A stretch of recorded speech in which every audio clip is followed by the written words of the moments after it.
Kolkata killing যেটা হয়েছিল সেটার পেছনে মূলত হিন্দুত্ববাদীরাই সেটা সূচনা করেছিল এবং সেখানে হিন্দুদের থেকে মুসলিমদের মৃত্যু অনেক বেশি হয়েছিল কলকাতায়। বেঙ্গল ফাইলস সিনেমাতে সেটা হলো পাকিস্তানের একজন মানে ওই মুসলিম লীগের হলো গিয়ে যে ভলান্টিয়ার যে মিলিশিয়া থাকে তাকে সাজানো হয়েছে অনেকটা যে চে গুয়েভারার মতো করে। মানে চে গুয়েভারা ইকুয়াল টু হলো গিয়ে যে কমিউনিস্ট ইকুয়াল টু ইসলামিস্ট এরকম একটা ফাউন্ডেশন বিবেক অগ্নিহোত্রী ওখানে তৈরি করার চেষ্টা করেছে। 1942 এর যে মন্বন্তর বাংলায় হয়েছিল তার জন্য অন্যতম রোল ছিল জিডি বিড়লার যে কোম্পানির। তারা অন্যতম যে মজুতদারি করতো তখন এবং আর্টিফিশিয়ালি বাংলাতে একটা মন্বন্তর ডেকে এনেছিল। গ্রাম বাংলার প্রচুর মানুষের মৃত্যু হয়েছিল। তবে একা বিড়লা ছিল না, ইস্পাহানিও ছিল যেটা এখন পাকিস্তানের কোম্পানি। এছাড়াও একটি বাঙালি কোম্পানি ছিল সেটা হলো যে বিডি সাহা অ্যান্ড কোম্পানি। এই ক্যালকাটা কিলিং এর সময় বেশ কিছু মুসলিম শ্রমিকের মৃত্যু হয় যারা কিনা যে নোয়াখালী থেকে কলকাতায় এসেছিল কাজ করতে এবং এই কথাটা নোয়াখালীতে গিয়ে পৌঁছয় যে তাদের লোকেরা ওখানে মারা গেছে এবং তারপরে যে নোয়াখালীতে সরাসরি একটি সো কল্ড দাঙ্গা হয়। মজার ব্যাপার নোয়াখালীতে যেটা হয়েছিল সেটা হলো যে জমিদার বাড়ি অ্যাটাক করেছিল মুসলিম কৃষকরা। জমিদারের নাম মোস্ট লাইকলি রাজেন্দ্রনাথ রায়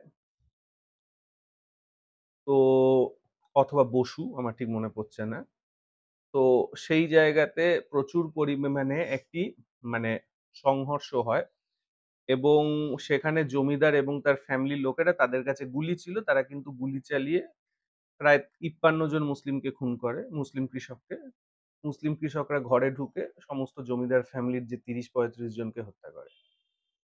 এই ঘটনাটাকে তৎকালীন বাংলার প্রচার মাধ্যম যারা এখনো কাজ করছে কয়েকটি পত্রিকা, কয়েকটি হাউস যারা আগেও মারোয়ারি পুঁজির দালাল ছিল, এখনো তারা মারোয়ারি পুঁজির দালাল। আজকে একটি স্পেসিফিক বিষয় কথা বলবো। গতকাল তার মানে ১৬ই আগস্ট ২০২৫ বাংলাতে পশ্চিমবঙ্গে বেঙ্গল ফাইলস বলে একটি ফিল্ম বিবেক অগ্নিহোত্রীর তৈরি করা একটি ফিল্ম রিলিজ হওয়ার কথা ছিল। কিন্তু যাই হোক সেটা রিলিজ করতে দেয়নি ওয়েস্ট বেঙ্গলের যে শাসক পার্টি অথবা ওয়েস্ট বেঙ্গলের সরকার, ইনডিরেক্টলি অ্যান্ড ডিরেক্টলি।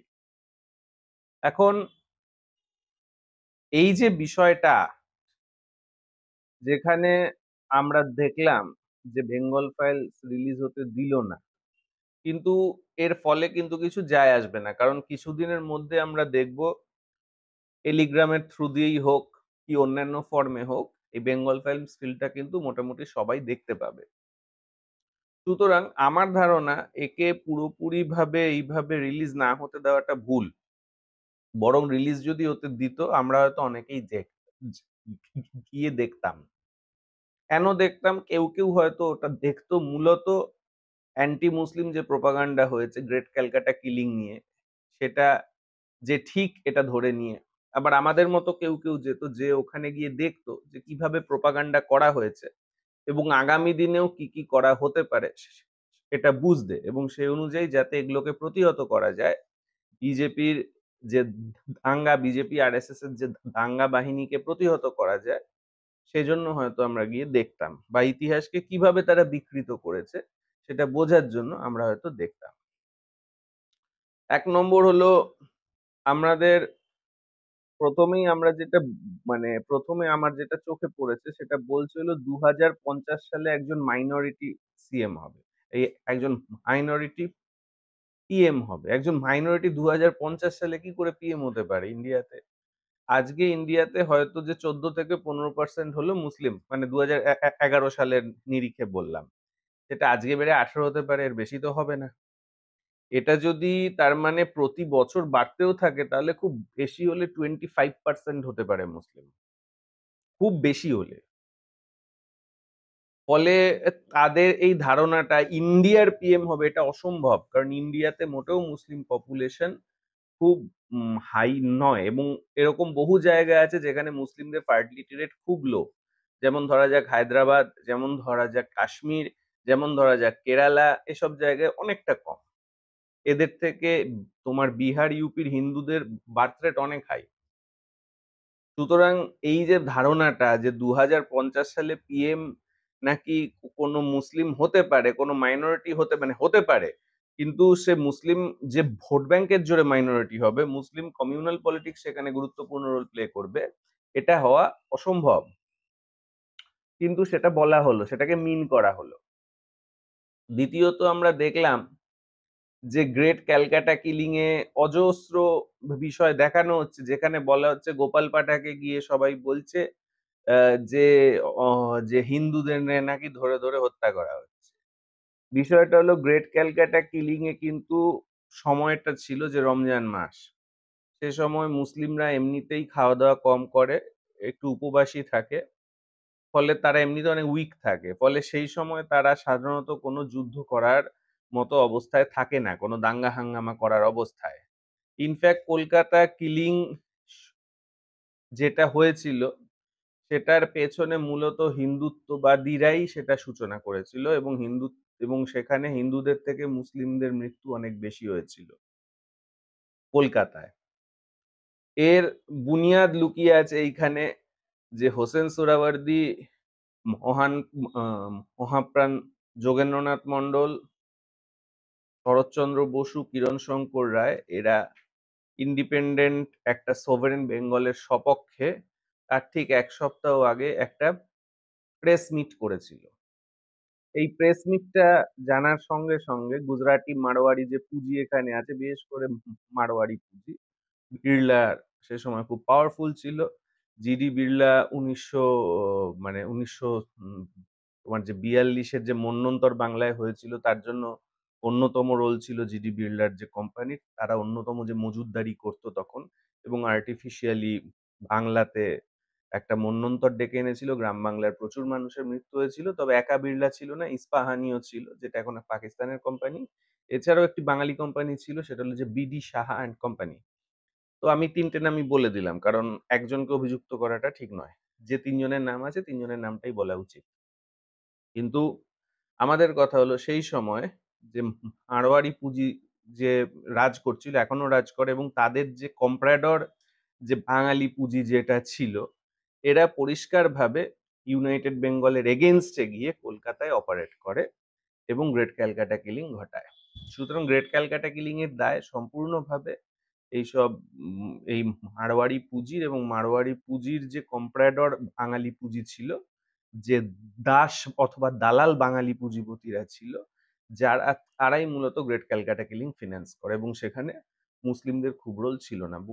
বলা বাহুল্য এই ক্যালকাটা কিলিং এর সময় বেশ কিছু মুসলিম শ্রমিকের মৃত্যু হয়, যারা কিনা যে নোয়াখালী থেকে কলকাতায় এসেছিল কাজ করতে, এবং এই কথাটা নোয়াখালীতে গিয়ে পৌঁছয় যে তাদের লোকেরা ওখানে মারা গেছে। এবং তারপরে যে নোয়াখালীতে সরাসরি একটি সো কল্ড দাঙ্গা হয়। মজার ব্যাপার, নোয়াখালীতে যেটা হয়েছিল সেটা হলো যে জমিদার বাড়ি অ্যাটাক করেছিল মুসলিম কৃষকরা। জমিদারের নাম মোস্ট লাইকলি রাজেন্দ্রনাথ রায়, তো অথবা বসু, আমার ঠিক মনে পড়ছে না। তো সেই জায়গাতে প্রচুর পরিমাণে একটি মানে সংঘর্ষ হয়, এবং সেখানে জমিদার এবং তার ফ্যামিলির লোকেরা, তাদের কাছে গুলি ছিল, তারা কিন্তু গুলি চালিয়ে প্রায় ৫৩ জন মুসলিমকে খুন করে, মুসলিম কৃষককে। মুসলিম কৃষকরা ঘরে ঢুকে সমস্ত জমিদার ফ্যামিলির যে ৩০-৩৫ জনকে হত্যা করে।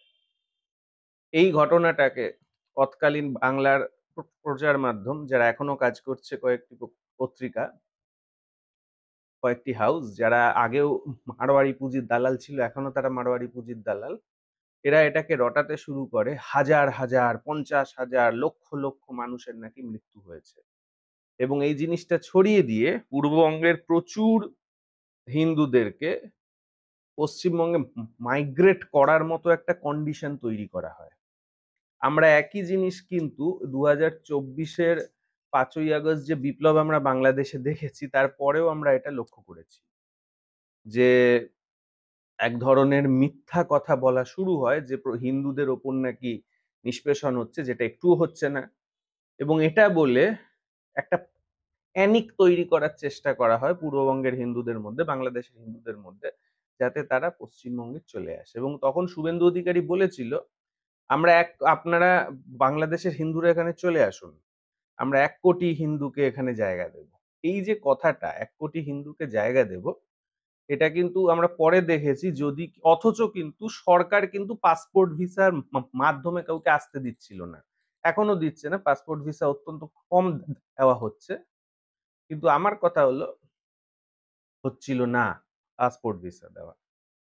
এবার পাসপোর্ট ভিসা যেখানে দেওয়া হচ্ছে না, সেখানে ইল্লিগালি মানুষকে মাইগ্রেট করতে দেওয়ার মানে হলো তাদেরকে ইল্লিগাল ইমিগ্রেন্ট হিসেবে ঢুকিয়ে দাও এবং ঢুকিয়ে দিয়ে তারপর সিএ করিয়ে তাদের একটা পরিসংখ্যান নিয়ে নাও এবং তারপর তারা যেহেতু লিগ্যাল মাইগ্রেন্ট নয়, সিএ তে কখনোই তারা কোনো ধরনের সিটিজেনশিপ পাবে না। কারণ তাদের হাতে long term visa, residential permit থাকছেই না। কারণ তারা তো পাসপোর্ট দিয়ে আসেনি। পাসপোর্ট দেওয়া তো বন্ধ তখন।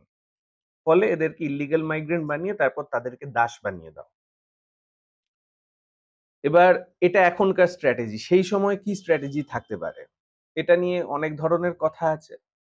তার মধ্যে একটা বিষয় প্রত্যেকেই বলে, সেটা হলো বিশেষ করে বাংলার যারা নিম্নবর্ণীয় মানুষ, ওয়েস্ট বেঙ্গলে উচ্চ বর্ণের যে রাজনৈতিক শাসন টিকে থাকার একটা বড় কারণ হলো মাইগ্রেশন।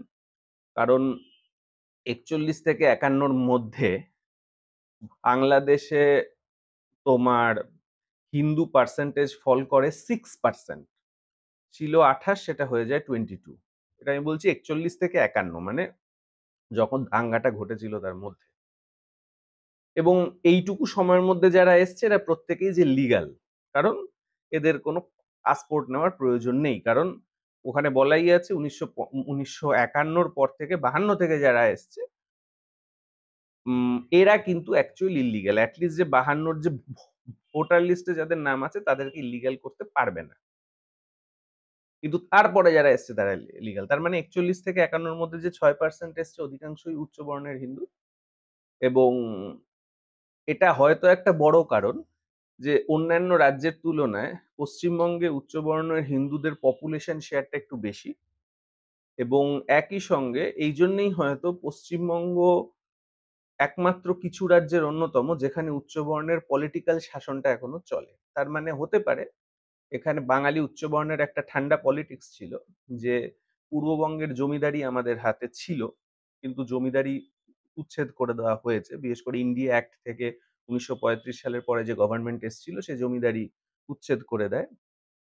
ফলে বাঙালি হিন্দুদের যে আধিপত্য ছিল পূর্ববঙ্গে সেটা নেই। বাঙালি হিন্দু উচ্চবর্ণদের তাদের হাতে ৮০% জমিদারি ছিল, ৭৯% জমিদারি ছিল।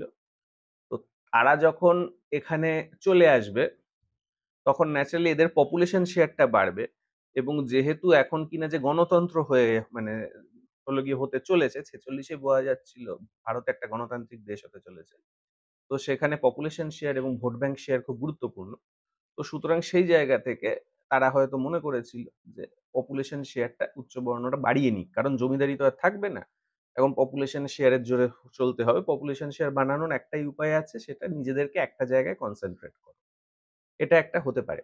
উচ্চবর্ণদের হয়তো এই পলিটিক্সটা মাথায় ছিল। বিশেষ করে শ্যামাপ্রসাদ মুখার্জিদের মতো অজস্র উচ্চবর্ণীয় মানুষ ছিলেন পশ্চিম বাংলার যারা এটাকে সাপোর্ট করেছিল। যদিও শ্যামাপ্রসাদ মুখার্জি পরে পূর্ববঙ্গের মানুষের অবস্থা দেখে, তাদের করুণ অবস্থা দেখে, রিফিউজি অবস্থা দেখে বলেছিল, "আমি এইটা হলে আমি চাইতাম না যে বাংলা ভাগ হোক।" যাই হোক, যে কারণেই হোক। তবে সরাসরিভাবে এটা একমাত্র কারণ নয়। আরো বড় কারণ হলো যে পশ্চিমবাংলার উচ্চবর্ণীয়রা পুরোপুরিভাবে কিন্তু মারওয়াড়ি পুঁজির একটা দালাল হিসেবে অলরেডি ৪০ এর দশকে গড়ে উঠেছিল। এবং এরা কখনোই সুভাষ বসুকে পুরোপুরি মদদ দিতে পারেনি। যে কারণে সুভাষ বসুকে বাইরে গিয়ে মানে সাহায্য চেয়ে ইংরেজদের হটাবার কথা ভাবতে হয়েছে। তো এটা এগুলো হলো যে নির্মম সত্যি। আরেকটা জিনিস আমরা যদি দেখি ওই আ তোমার হলো যে 'বেঙ্গল ফাইলস' সিনেমাতে, সেটা হলো পাকিস্তানের একজন মানে ওই মুসলিম লীগের হলো গিয়ে যে ভলান্টিয়ার যে মিলিশিয়া থাকে, তাকে সাজানো হয়েছে অনেকটা যে চে গুয়েভারার মতো করে।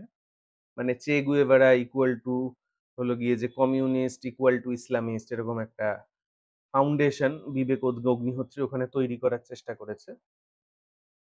আ এটা ঘটনা ইসলাম আর কমিউনিজম এই দুটোই মূলত নিপীড়িত মানুষের হয়ে লড়াই করেছে। বিশেষ করে সাম্রাজ্যবাদের বিরুদ্ধে।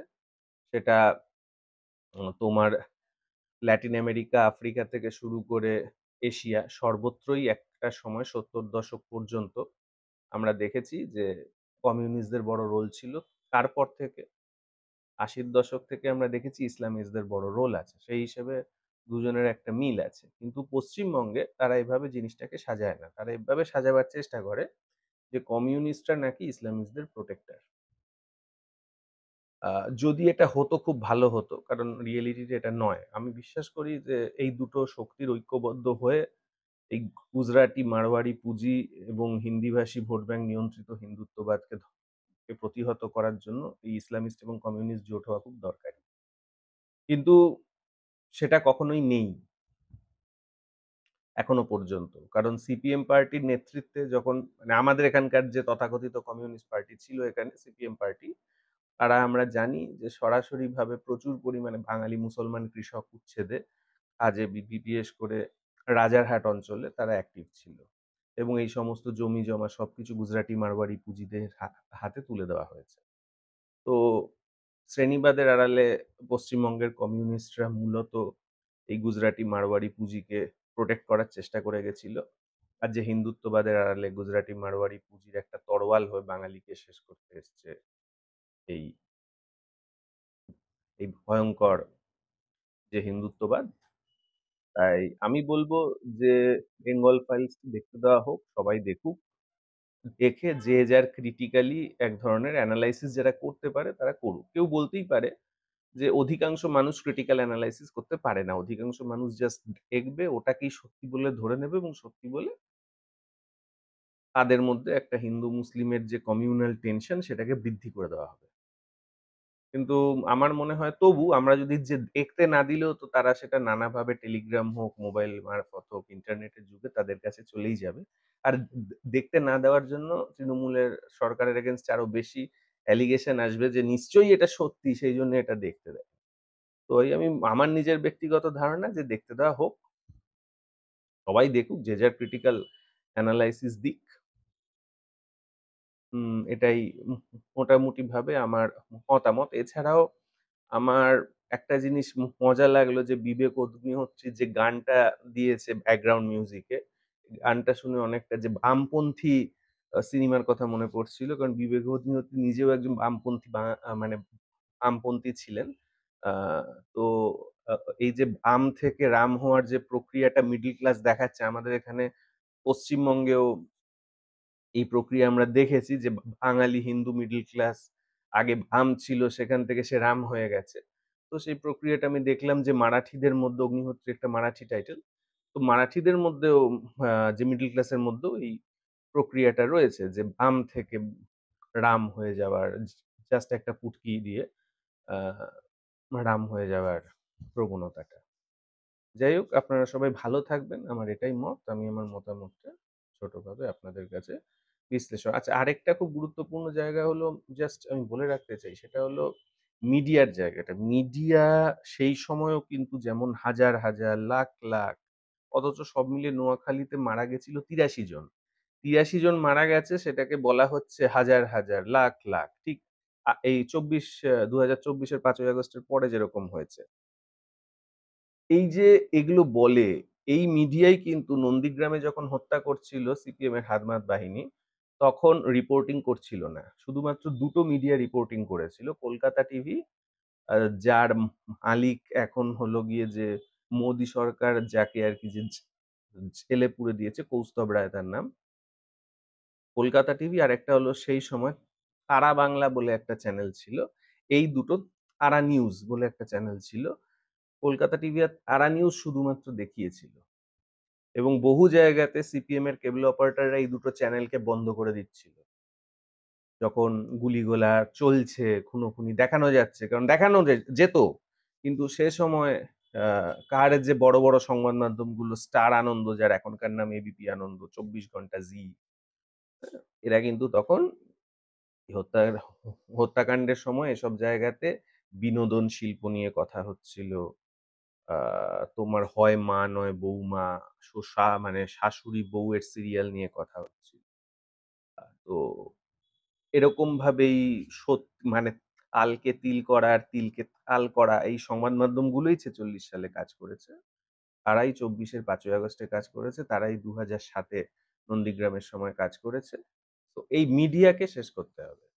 এই মিডিয়াটা খুব খতরনাক। এরা সরাসরি গুজরাটি মারওয়াড়ি পুঁজির সরাসরি একটা দালাল হিসেবে কাজ করছে এই মেইনস্ট্রিম মিডিয়া।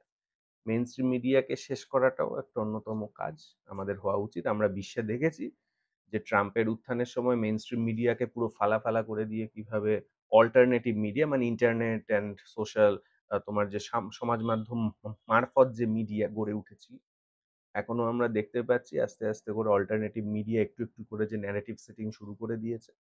সবার হাতে মোবাইল। আ টিভি মানে মূলত আগের প্রজন্ম দেখে, এখনকার প্রজন্ম দেখে না। তো এই জায়গাটা আরো বেশি করে যাতে তৈরি হয়।